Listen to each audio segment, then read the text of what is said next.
Okay, on Podcasting Him Softly this week, we are going to be talking with a friend of mine, Max Myint. He is the co-creator, the writer of The Man They Call Ned.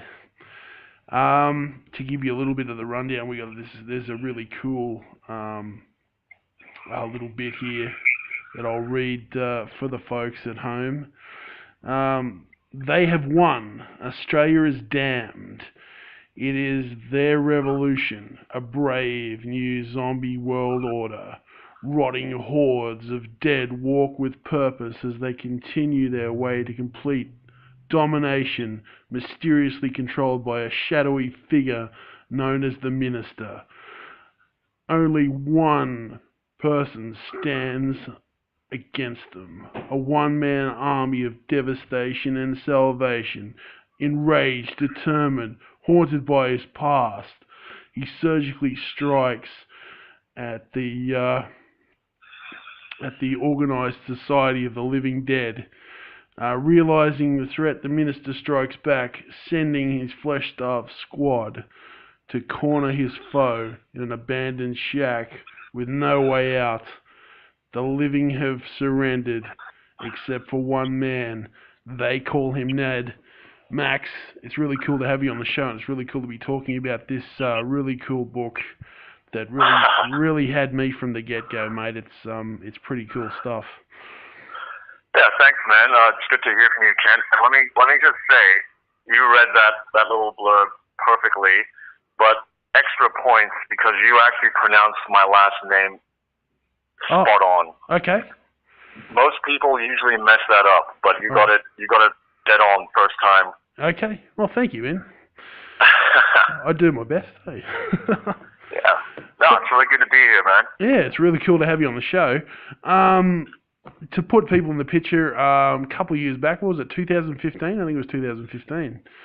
Yeah, 2015. Yeah, we're at SuperNova, sharing an aisle together, and Max and his friend Hugh had a table next to us, and all I just caught my eye was this massive banner, this really cool banner of a really awesome looking Ned Kelly holding up a picture holding up the head of a zombie, and I thought that is some really cool stuff.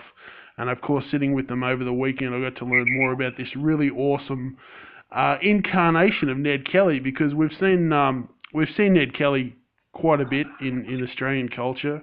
There's certainly been no shortage of films and literature written about Ned Kelly. I mean, there's heaps of films dating back as far as 1906, which is widely considered to be the first feature film ever made, which was the story of the Kelly gang in 1906.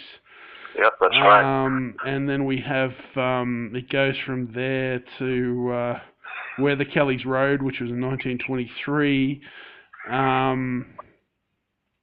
No, sorry, When the Kellys Were Out, that was 1923. Where the Kellys Rode was 1934. Then we have the Mick Jagger Ned Kelly movie in 1970. We have Yahoo Serious, who did Reckless Kelly in 1993. There was two Ned movies in 2003. One was Gregor Jordan's film Ned Kelly, starring the late Heath Ledger. So I guess the big question that's probably on a lot of people's lips is, Max, why Ned Kelly? Why Ned again? Why Ned again? Well, I think the thing about Ned to me is that he's someone that's truly uniquely Australian, and you hit it right on the head when you were talking about the fact that he's been in the collective minds of Australia and in cinema from the start, and has just been this long-lasting image. And to me, there are two things. You know, one is just the icon and that imagery of him and what he stands for to people resonates with so many. You know, it really inspires a lot. It really gets people behind the whole notion of sort of rebelling and fighting back. And, you know, I've done a few cons now where I've just, you know, talked to people who aren't even Australian, and, you know, they'll get immediately just like taken aback they'll look at it and they'll recognize it. You know, you can go to a lot of places outside of Australia and show that imagery. And you know, I'll use like a bit of a loose analogy here. It's like when you flash that Superman S symbol. You know, you could go to Africa and kids would probably recognize that. You know. Sure. It's sort of the same. It's sort of the same thing with Ned Kelly. If you show them that look, that helmet, that armor, you know, people might not know exactly who he was or what he did. They have an idea. They know it's Australia, and there's something about Ned Kelly that resonates. I think the other part is just basically really wanting to reinvigorate what, you know, the things that he stood for and the heroic concepts, and sort of just like, again, adding to the mythos and extending the mythology, because you think about it from the historical standpoint to now, you know, what's long-lasting on Ned Kelly more than anything is really even the mythology. There's lots of question marks around it. People just love talking about it. And I think the cool thing about, you know, Ned, besides just looking like an utter badass that could just do some total damage, is that he lends himself to different interpretations. So I think it was a really cool way to develop this sort of Australian hero type, but using the essence and using the inspiration of Ned Kelly and just sort of reintroducing it into modern times. Yeah. This thing takes place sort of we've got the dystopian future going on, so it's years and years on from now. Yeah. And you know, it pretty much echoes what's happening now. It's like people who might not be too aware of it or know about it in a loose sense. This reintroduces the idea, the concept. It keeps the legend alive. So, you know, this is in a lot of ways just reiterating and giving rebirth to a legend, but in a different way, which I thought would be a very, very cool concept to do, and a great way to introduce something new, you know, into Australian pop culture. Because I think one thing is that we're lacking a lot of sort of icons that transcend beyond our local boundaries, and Ned is definitely one of those things that you know, whether it's the historical standpoint or different interpretations, he definitely deserves to be more global. But I think you said it best when you said about the Superman symbol, or even the Batman symbol. I mean, you have images that are iconic. So, like you said, even if people don't know all of the history and all of the baggage and all that type of thing, the image is strong enough to propel interest. And like I said at the beginning, when we met at that con, that the large banner there, just of that image, was so striking. It's almost like you can't walk past it, which was good for your table, but also good for my table as well. Happy to help. See what it's all about, you know. Yeah, because everyone was there was more people interested in yours, but you know, but your Ned Kelly this time around, Ned strikes me as a Batman-esque, RoboCop-ish, you know, but in a desolate future. He's but is your Ned Kelly kind of like, he seems a little bit like the Dread Pirate Roberts, like anyone could be behind that mask. You know, I think he's probably closest to the Batman archetype, you know. Okay. You know, I Am Ned. That story takes place 10 years of, you know, intelligence armies having formed, you know, a government, a regime, society, and in that 10 years' time, you know, and we never really find out what his real name is. He's just referred to. That's why that first short comic came out as the man they call Ned. Right. But we never really know his name. But the thing is, in those 10 years, he's sort of sat back and he's watched, you know, people not even fighting back, not bothering. You know, they're on the back foot. They're running. They're basically at the mercy of this new evolution of zombies. And, you know, 10 years is a long time. 10 years is in that time he's been using it wisely. He's been strategic. he's been watching them, analyzing them, in many ways. So it's kind of like, that sort of like Wild Western, which is very similar to Batman too, in a sense, is that, you sort of leave things behind to prepare yourself, for the threat, for the enemy. And then when you're trained, when you're ready, you come back, and then you rain hell on them. So, it's like that first Batman. Things happen, his parents are shot, grows up, and he leaves Gotham for a while. When he comes back, he's like the Wild West. He rides back in on a horse kind of thing. In this case, it's a Batmobile, and he decides to clean up Gotham. Yeah. I love the fact that his tank that I've been following on the Facebook page there. I am Ned. Everyone check it out. The Facebook page. I love the fact that his vehicle is called Old Mate. Yes, I was like, I really wanted to name his car. I feel like, when you're out there in sort of that dystopian wasteland, you're by yourself. You don't have much company. You tend to find sort of ways to, even if you don't mean to, you have parts of your humanity that just shine through. And companionship is one of those things. Sure. And I feel like, Old Mate to him is one of those real ties to Ned's humanity in many ways. A reflection of what he was like before he had to sort of harden up and become who he is. Yeah. I like that Old Mate it's exactly it. It's his pal, his Old Mate.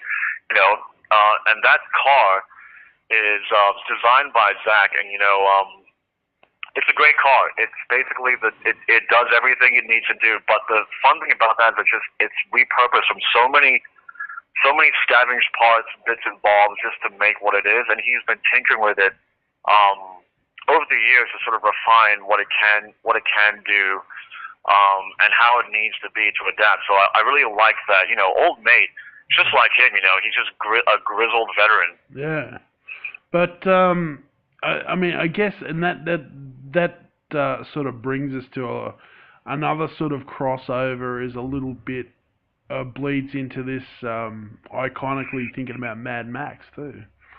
Yes, the Road Warrior. I mean, he's a man who's, when we talk about someone with a haunted past or a tortured past, who perhaps for a time, like you say, went out wandered the wilderness, and then he came back in when the time was right, sort of thing. Or even thinking about Clint Eastwood westerns like Pale Rider or High Plains Drifter. He comes back to get vengeance, or in the case of that's the beauty about that sort of western trope, is that they go away, they find a way to strengthen themselves or better themselves, and then they come back in with just obsessed mission in mind kind of thing. I love that mindset. Yeah. So this has been, I guess for our audience who are probably not familiar, this has been a really long journey for you and your co-creators. Coming up to the first issue, which is coming out in November. Is that right? That's right. It'll be out on November 10th. Cool. Exactly. One day before Ned Kelly got executed. One day. There you go, folks. So what? So how long has the whole gestation of this really been? Yeah. All right. I'll give you a journey here. It's pretty interesting. Okay. So I started thinking about wanting to use the iconography of Ned Kelly, and also wanted to do some sort of a superhero-based comic, and I liked the way it was used in V for Vendetta, Right. He's using that Guy Fawkes deal. Right. So it was actually, the whole thing actually started, I went through my archives here, the whole thing actually started in 2010. So 2010 is when I first started. I actually did title it I Am Ned in 2010. Okay. And at the time, myself and my editor and collaborator, Matsuyama, I was calling him you, Matt, because if I say you, it just gets too confusing. Yeah. So basically in 2010, I wrote this storyline, sort of like a synopsis. It was set in the future, but it was just a straight crime story. Right. It was just Ned, sort of a guy, the same deal. The same character building his own armor, in a futuristic setting where he takes on sort of like this corrupt law enforcement archetype type of thing. And then, I was starting to write and starting to get through the issues, so issue 1 and issue 2 of the first one, and trying to set up all the plots. And it just felt, to me, really flat. And didn't feel, as a writer, you can tell sometimes when something's driving and when it's not. Right. And to me, back then, it something wasn't clicking about it. And so I'd leave it, work on other projects, and go to other things. And you fast forward then to 2013. 2013, I'm with you, man, again. We're chatting about it. I'm bringing up, really want to do that. He's just nagging at me, that story. I really want to get that character out because I know what he looks like in my head already. I know exactly what he's going to look like. But I want this cool story that's going to do it some true justice. Right. And just like I said, the straight crime just didn't work. I just said, what if we went the zombie direction? And then that's the first click that went. And the second click was that I love Planet of the Apes. I love the mythology of it. I love everything behind how it came into one of the biggest twists it had in the end. It's a great exploration. It's truly one of those things where you think about it, it's that it takes a lot of risks to tell a truly engaging story. Sure. So to me, zombies were done to death. That's extremely popular, but zombies have always been done to death in the same way. We can pretty much sort of like set our watches to how they go. Right. But I don't think they've ever really been done in a style where we say, okay, let's evolve them. Let's evolve them beyond recognition of certain things. Let's really look into how it would happen, how it would happen and what would happen if they became an actual civilization, an actual society. How would they set themselves up? How would they go about their daily lives? What things are priorities to them? Things like that.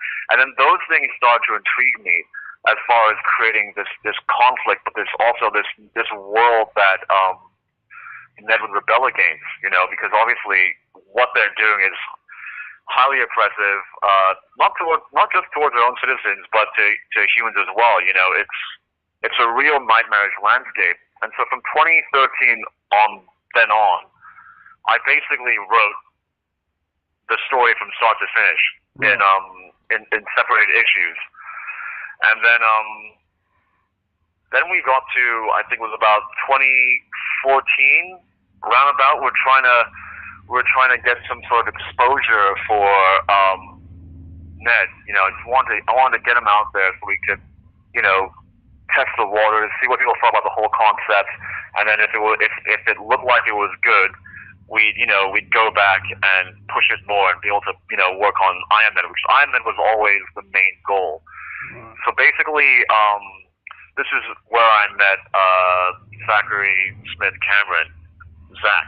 Yeah. This is an amazingly cool guy, really enthusiastic. Just one of the cornerstones that I met in indie comics. He was involved in a lot of things in trying to set up a structure to promote indie comics and just really encouraging new ideas, creativity, and things like that. And we actually had a meeting with him where I discussed Ned with him. And at the time, we were looking for artists, and he wasn't available. But he did mention that we could try and get into a collective series that Brisbane was doing. Right. So that is where I said, okay, all right, this is probably the best shot we can get at some kind of exposure. Just get the word out. Yeah. So I wrote basically. I was given a submission guideline, which is about 5 to 6 pages. So to me, that's very hard. I mean, I don't know if you ever tried writing one of your books in 6 pages, but it's extremely hard. Yeah. You're dealing with pictures and stuff as well. So I thought, let's play it safe, and I think this works as like a Twilight Zone. This works as a Twilight Zone sort of like pilot or teaser trailer. Right. You remember the old, the rod filling in the Sure. 1980s, the color one? I actually really love the color Twilight Zone episodes, and I grew up on that. I know all of them. It was a big part of my childhood. So this was the way I did it. So instead of calling I Am Ned, I decided to title it like I would a Twilight Zone. I'd say The Man They Call Ned. Right. To create some intrigue. And in those 6 pages, I just wrote as much to give the concepts, intelligent zombies taking over Australia in the future. Got Ned, got another sort of sidekick with him, so to speak, and here's what's going on. Right. And the thing is, couldn't find artists in time. Right. The script was done, and we were mad rushing trying to find an artist. Exactly at the time. So we missed out on that deadline. So, at that point, I think we were approaching December, and I was just like, you know what, screw it. I think we should let's just get this going ourselves. We'll self-publish. Right. Because I really, really believed in this idea. I was, as from our conversations, I'm truly passionate about putting a good story that will engage people about this particular material. Sure. So, so we used what I wrote, Man They Call Ned, in that short. And funny enough, Zach became available. So the guy we first met back then, he became available to do the art. Right. And in January, we began production on The Man They Call Ned.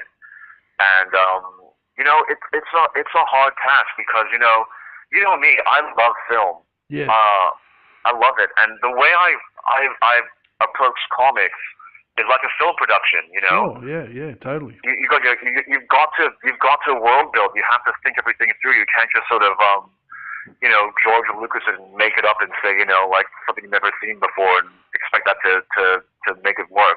Yeah. I want to think things through. I want something that's rich, that if anyone asks me any question about the smallest little, facet of that world, I could give you an answer. I could tell you all about it, Sure. Which it's is like only smart, really, because as you develop the world yourself and you go through these stories that you'll eventually that everyone will read. There's no there's no guesswork for you. I mean, that's the last thing you want is to sit back and say, okay, where do we go now? No, and the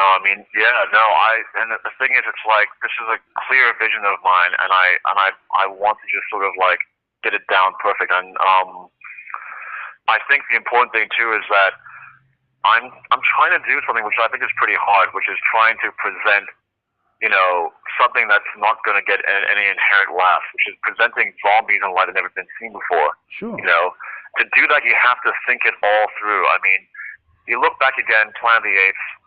Sounds like a pretty dumb idea. You think about it. Smart apes take over the world and stuff. Yeah. But hey, look at the way they executed it. They thought everything through, they developed it, and they presented it the way they wanted it. Yeah. Everyone accepted it on its terms because they thought it through. And there was no guesswork. It answered the question. So to me, it's the same thing here. I thought everything through. It was all about universe building and making sure that everything came from, there's going to be fictional elements for sure, but it starts from a very, very grounded basis, Yeah. So for Zach, I think the thing is, like, he started and he's coming into it, and it's not your typical, day in the job. It's like I said, it's like pre-production of film where you're doing concept art. So me and him would meet back and forth, and he'd throw me concept art, and I'd yay or nay and give him direction and stuff. And it's interesting. I still have the first pictures of Ned, and it's actually started out looking like a Saturday morning cartoon. Yeah. And and I told him, that's not the direction we want. I want it to look sort of very, gritty. I want it to look like hard and rough. We need to see the threat, and the tone is completely different. And then once he started, I was talking to him. Once he got captured on that vibe, he did this one picture, and it's on the Facebook page and on the I Am Ned Instagram, and it's basically this zombie trying to write something. And I think that picture is what sold it. It's like, yes, this is exactly what we need. Yeah. And then so from then it was like just magic. Got the script, he started getting into it, and then he did an amazing job. He went above and beyond to make this a truly cool presentation, just really top-notch art. I mean, you've seen his art; it's amazing stuff. Yeah, Zach's really cool. In fact, based on looking at this, I actually got him to do some book covers for me subsequently after we met, because he knows his stuff, and his art is really cool. It's dynamic, but at the same time, it fits Ned as well, because it's kind of gritty, like it's that high contrast black and white, and it's good. It works, Yeah, and I saw those covers, by the way, and I was like, that looks really familiar. I can tell his style. Yeah. He's got a very distinct style. Yeah, it's very, very cool. It's great stuff. So we basically got finished sort of like, I think maybe it was March or April, somewhere between that time. It was done. We had the final product, and we were going to test the market, and that was 27th of June 2015, I believe, at Oz Comic Con in Melbourne. Right. So that was actually the first introduction of the concept, the story of I Am Ned. Right. And so that came out, and there was no real promotion. I think I put a post out literally the day before, maybe 2 days before, on the Ned Facebook page. Right. And it did incredibly well. It did with zero promotion. It did well. Like I said, people got into the concept. They dug it. And it was selling very well. And from then on, that's where we went to the next convention. I think it was in Brisbane, SuperNova. That's where I met you. Yep. Did that one, did very well, and then did like another little small event at Queen Street in Brisbane City, and then the last SuperNova we did in Brisbane is when we sold out of the Man They Call Ned, and that was it. Yeah. And by that point, we were already working on, let's get out. It's time. This is time for I Am Ned. Next year has to be I Am Ned issue 1. It's time to tell the real story. Yeah. Very cool. So is the comic in black and white? The comic. This is gonna be awesome, because you got a copy of the original one. I do, yeah. Yep. And you'll notice it's about the size of a DVD, I think. Yeah. So this one is 36 pages in total. Right. It's a full-size comic now. Yeah. Now there's 28 pages of story in it, and the rest is sort of additional content that I would love just to give extras. I love extras. Yeah. To the fans and stuff. Yeah. Totally. And it's going to be basically it's going to be grayscale, and it's going to be sort of Sin City style. Right. Which means that at times of grotesque violence and gore, you are going to see hot flashes of red splatter everywhere. Oh, beautiful. Okay, right. So the blood is the only color in it. That's generally, yeah. As far as it, there's going to be the blood is the only color in it. But I'll give you another first here on your podcast. Okay, all right. We love firsts. Let's get into the first. This is the first. Okay, I'm telling this right now. So I'm a big fan of RoboCop. Yeah.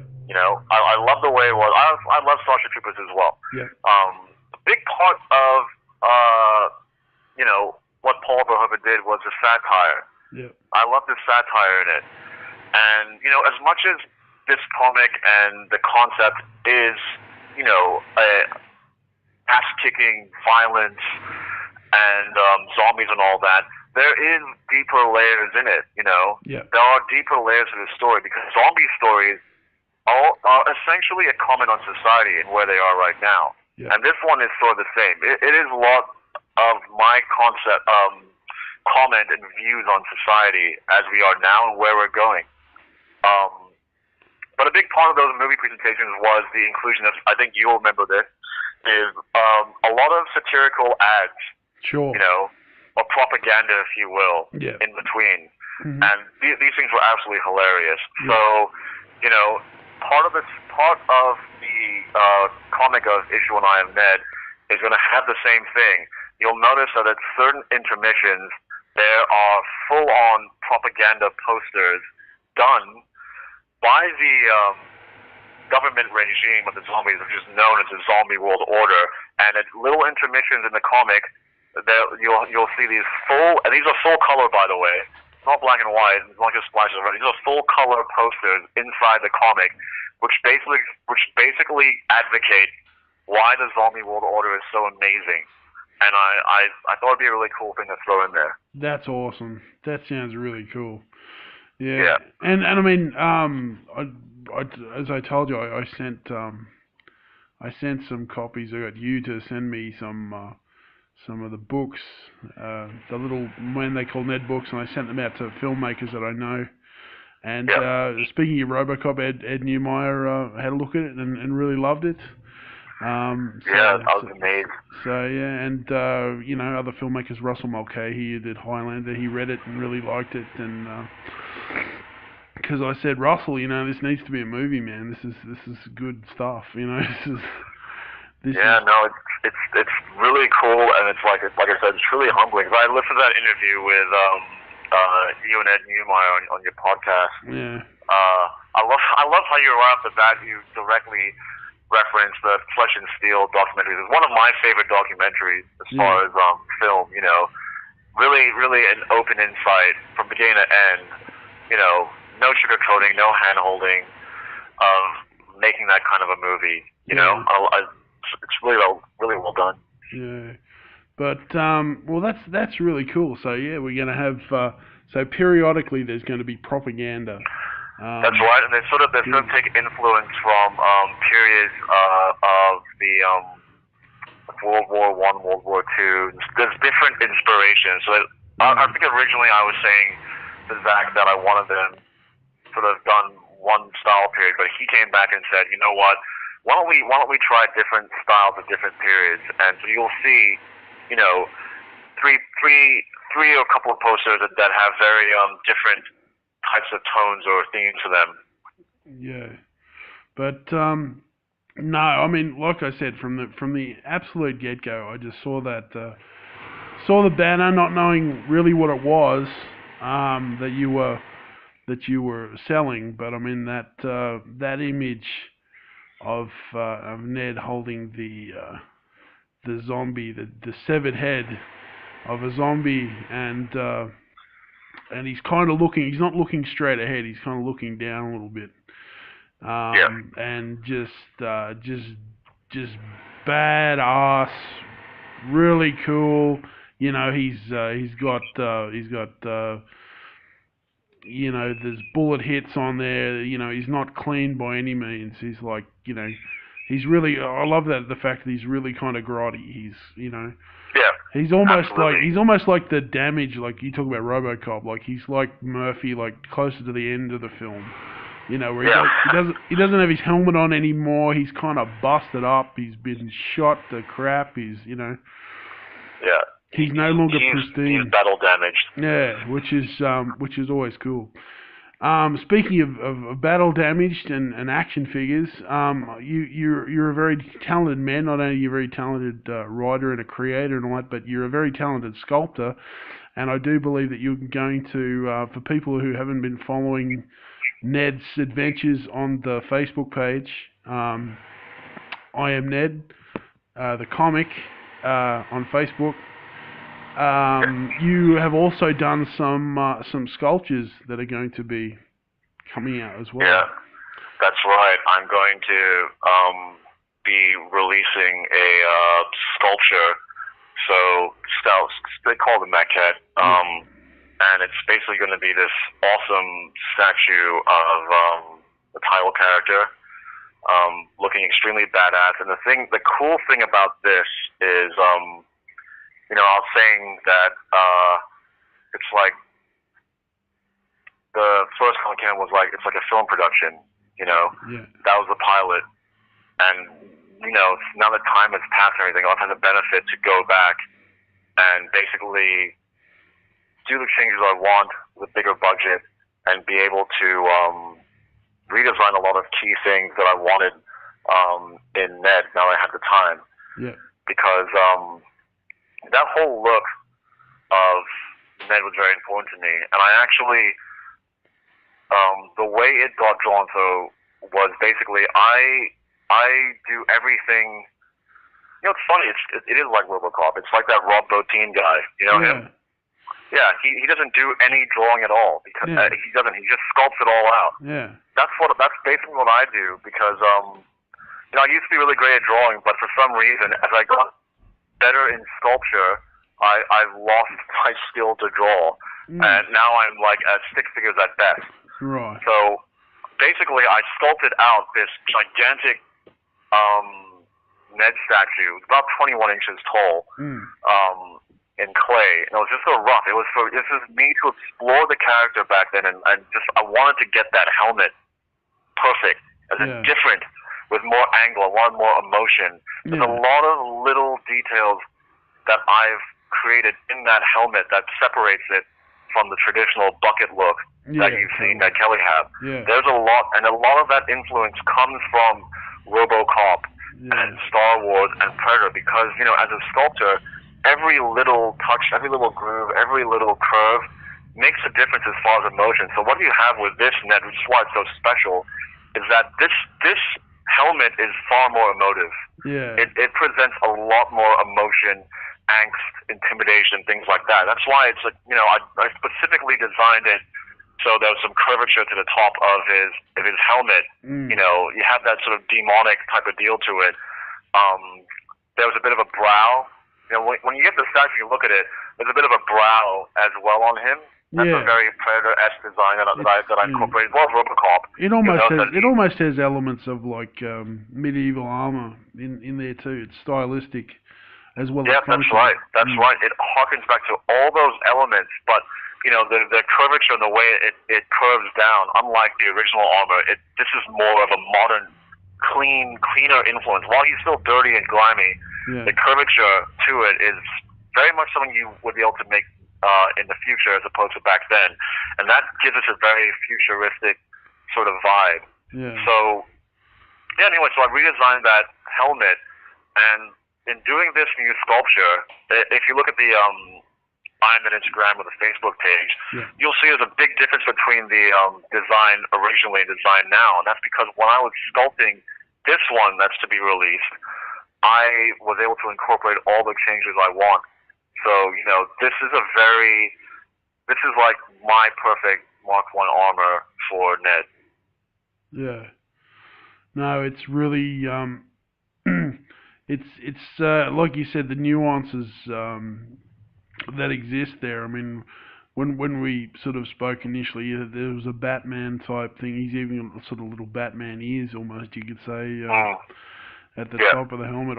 I've whenever I think about this, oddly enough, I remember that guy who kept coming back to your table.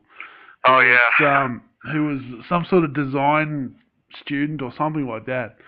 And he was obsessed. Well, it was cool because he kept bringing more of his friends back too. But I mean, that's right. He came back like every day. Oh no, he was smitten. He was he was like, oh yeah, and I see this and I see that, and he started seeing things I don't think were really there, but that's okay. We all read into things what we want anyway. Yeah, it's exactly that's the beauty of the creative arts. You know, you take what you want. It's like a Rorschach test, really. You know, take what you want from it. But so that statue is going to come out. I'm going to produce, let's say, probably six that I'll have on hand at Brisbane SuperNova.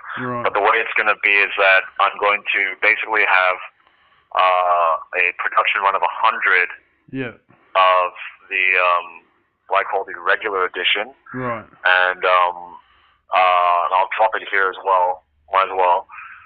Another exclusive for you. That there'll be a second edition as well, which will only be limited to 50. And that will be the exclusive edition. Now I won't spoil it too much here. But just because I'm gonna cut a nice little trailer to promote it when it's all done. Very cool. But I guarantee you there is a big freaking difference that's pretty badass between the regular and the exclusive edition. Yeah. So these things, hand sculpted, all produced by me, in-house, in Brisbane, standing about 9 inches tall. It's going to be on a really cool base, and it's, if you've seen my work, it's highly detailed stuff. I'm a detail freak when it comes to sculpture, and I put a video up on my personal Facebook where basically one of them was I was sculpting the soles of his boots, which is something that no one's ever going to see because it's going to be plastered down into the base. Right. But that's me. I sculpted, and I use this old World War One reference to the tread, and the boots, they're fully sculpted. So there's nothing that's been left. Everything's been done. So you're really going to have a super cool, super detailed, badass statue when you get one. Awesome. Yeah. Well, mate, I want one. I've got one saved for you. Don't worry. Oh, that's cool. Because I want, if it's the one I'm thinking of, the one we spoke privately about, the exclusive one, then that's that's going to be really cool. Trust me, that's the one you're going to want. Yeah. So people. That is the one. That's why I'm only doing 50. I'm only doing 50 of those, and then that's it. Holiday. So. Yeah. Well, that's 49 because I've already got mine reserved. So. Sorry, folks. And that plus the comic, that's going to be just it's the sky's the limit at this stage, isn't it, Max? Really? Yeah. Well, it's going to be a good ride because this story, I actually did some revisions for issue 1. Yeah. So it's a funny thing actually. I was saying back then in 2013, I wrote the whole storyline. Now, certain things happen in pop culture, there's a lot of things out there, and it caused me to have to change a few things, but in a good way. Yeah. So, now, I've actually rewritten a large part of issue 1, so it was scrapped down and rewritten again. Yeah. And what we have here is what I like to call film magic, actually. It's like, I always reference, the beauty of film magic. It's the things that go wrong or make you steer off what you thought your course was is what actually contributes to an amazing product in the end. It's the magic of art. It's like Jaws, Yeah. I love Jaws. They brought that shark out and it sunk right to the bottom of the ocean, And then what did you get from there? You got the shark coming out in 40 minutes. You get the yellow barrels. That created the ultimate suspense. Yeah. They want that shark to pop out in the first 5 or 10 minutes when Chrissy was getting eaten. They wanted to show the whole shark. Yeah. That would have been horrible. Now they've, what cinematic history is what was truly done by error. Universal's going to shut them down, and they had to make up the yellow barrels to buy them time. Yeah. Same thing with Tarantino's Reservoir Dogs. He wanted to shoot the actual bank heist. Couldn't do it, didn't have the money. So he did after. And what we have is cinematic, history. So the same thing here with Ned. There are a lot of things that sort of cropped up or influenced me here and there or something, what have you. And it's really helped to change the course of my finding. I'm super, super stoked for the first issue to come out because it's a really tight story, and it's come together really well with the changes. And since my last thing is locked now, the whole thing's locked as far as the script. It's great from start to finish. I truly enjoyed. I'm my own worst critic, and I'm down for the ride. Yeah. So this is the first issue. How many issues have you pre-planned the subsequent issues after one? Or? That I can't reveal. Okay. But I can tell you that it's got like I said, it's got a definite end. This isn't one of those things that's going to go on forever. Right. Right. So I want to tell a very tight story. I don't want to waste time with things that have no relevance to the end of the arc and that kind of thing. I just don't want to. I don't want to sort of buy time here. Okay. So everything is happening for a reason. So the saga of Ned has a definite beginning and an end. It has a definite beginning and a definite end. That's right. Okay. So it will culminate in something. What it is, I can't say. No, that's fine. That's fine. Yeah. But no, I was just curious to whether it's something that we're just going to go on and on as far as you could, or that you had a definite sort of, No, my plan is to, it was always intended to go the graphic novel route, Okay. So it can be one full story and not have to go on Right. forever. And I think that works. That works best Yeah. in these mediums. Especially, I'm a fan of sort of the comics where you have sort of like events or stories, and they're self-contained kind of things that can happen. Right. So for Ned, I think that the payoff comes knowing that there is going to be a definite climax and ending Yeah. to what's going on. Because there's a lot of conflict, there's a lot of drama, there's a lot of horror. This is a very sort of got that 80s future style vibe to it. Yeah. But no, it's mate. I've tried to get the word out as much as I could, and be a supporter of this, because I think it's really incredible, and I hope nothing but the best for you, mate. It's an incredible product. It's a really, I think, a really great sort of. I mean, it's old, it's new. It's another spin on an iconic figure. It's Mad Max meets Batman meets RoboCop in a post-apocalyptic world where zombies rule the world, and there's one man who's not prepared to be subjugated, and they call him Ned. And that's a pretty. I mean, that's going back to cinematic terms. That's like Spartacus, like he's the one guy who says no, I'm not going to. Well, yeah, just wait for our first one comes out. Yeah. I intend to subvert every trope possible that's associated with zombies. Yeah. And like I said, that iconography. The idea.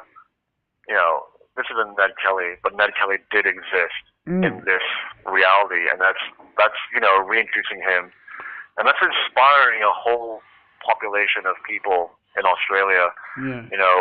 There's a very, like I said, there's a very rich universe that leads to why things are the way they are. It just doesn't happen overnight that zombies evolve into an intelligent species and organize themselves this way. Things happen for a reason, and it's all there for people to read. The background leading up to it and stuff. But the story itself, it's very much that story of funnily enough, finding your humanity in a world of zombies, which I think we can all relate to. Everyone is striving for meaning and purpose in a sense. And this is one of those stories, where there's a high level of repression, there's a high level of horror, there's a high level of stakes. And, the only way you can really persevere in these situations, that's what makes us special, is that X factor. The X factor about us is humanity, Yeah. What you can do when you really dig deep. What would you do if you woke up in a world where this was it? People are on the back foot. I mean, this organization has human farms. They're harvesting people. They're searching them out. What would you do? Would you complacent, just wait and die, or would you fight back? These are all questions that we answer, and we also look at what it's like when society tries to mimic what they think culture should be like based on what they have before, and it's very interesting. You take away control, you take away what is agency, because zombies in many ways they lack that agency because they're just they do rudimentary things. But now we have a more expanded look of they can do this, they can do that. It's going to be a very interesting journey, I think, and I think people are going to be very, very sort of entertained when they're looking at everything and how it's thought out. And it's got a lot of richness to it for people to just explore these layers and layers and layers, and take for themselves what they can about the future, about society, about people. about entertainment, about a lot of things, you know. Yeah. And it's just great that it's sort of packaged in this bubble with this icon and you know, legend of Ned being reborn into a different identity. Yeah. Well, it's like I said, the word cool. You can the words cool, awesome, amazing, really, yeah. That's for someone who writes, that's pretty bad. They're the best I can come up with. But you know, but it is. I get that a lot from people. It's cool, it's awesome, it's badass. So you know, these are great things. I love it. Yeah. But yeah, Max, mate, this has been it's been awesome to watch the gestation of this. As it was really cool to meet you and to that we did a print interview when I was pretty green on Podcasting Softly. So I also that has a little bit more backstory as well. So I'll actually when I put this up, I will post a link to that initial interview as well. But that kind of wraps us up on this episode. Max, it's been really, really cool to chat with you, my friend. It's been really cool, like I said, to watch the gestation of Ned. And I hope nothing but the best for the future of this great little product. I certainly stick it under the nose of everyone that I can. I hope my fond desire is that that one day, you know, hopefully in the not too distant future, some filmmaker will get a hold of this, and we'll be sitting together in the front row watching the movie because I. You better be. Yeah, because if that happens, you'll be on the guest list. Oh, thank you. Black tie and all that. Very cool. Because that's any place other than that I can see it going, because it is incredibly cinematic. Just looking at the little one that you gave me here, it just screams. It just cries out. So this has got to be a movie. Definitely, and I think it lends itself very well to being a movie for sure. It's incredibly the way Zach has captured it with his dynamics and also, you know, the compelling story of the re-emergence of a character who essentially has taken on the guise of this legendary figure to strike fear into the hearts of the new zombie order, the zombie world order. That's right. Yeah. You know, it's compelling, it's intriguing, it's awesome, it's badass, it's really cool. It's the man they call Ned. I am Ned. We look forward to the first issue, listeners. That's coming out in November, along with some really cool maquettes, which I can't wait to get my hands on. I'll have to get a couple of comics too. Well, I'll be setting everything up for me and Skipper buy it online. So if you go to I Am Ned comic on the Facebook page, you know, follow us, like our posts, and you'll find out where we're gonna do it. But like I said, the actual launch itself is going to be a day before the real Ned Kelly got executed, and it's going to be at Brisbane SuperNova, which people might have heard of before. It's basically Comic-Con down under.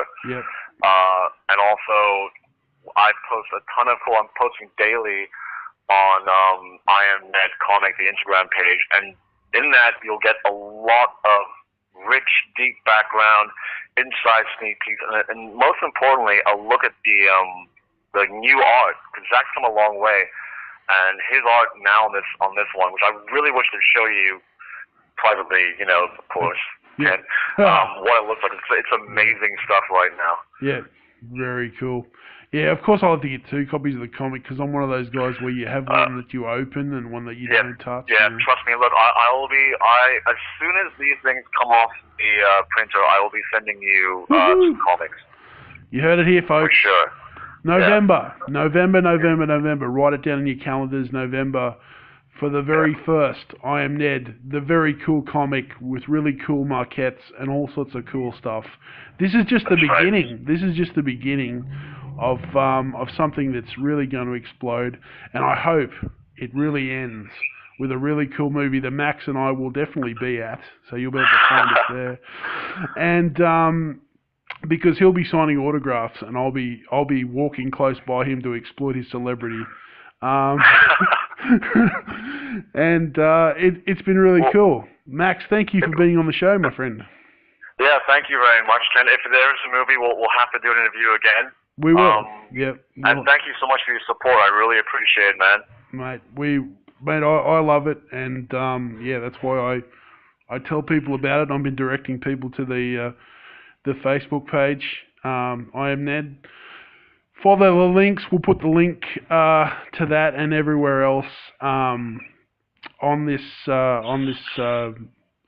when this goes live. We'll put all the links to everywhere so you can follow Ned and also the cool stuff that Max and his creative team will have coming out. This has been Kent for Podcasting Them Softly. Thank you, Max, for being my guest. Any final thoughts?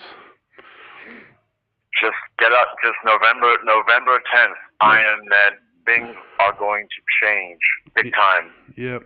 They call him Ned, and you will find out why. Thank you very much, listeners, Thanks, and thank you, Max.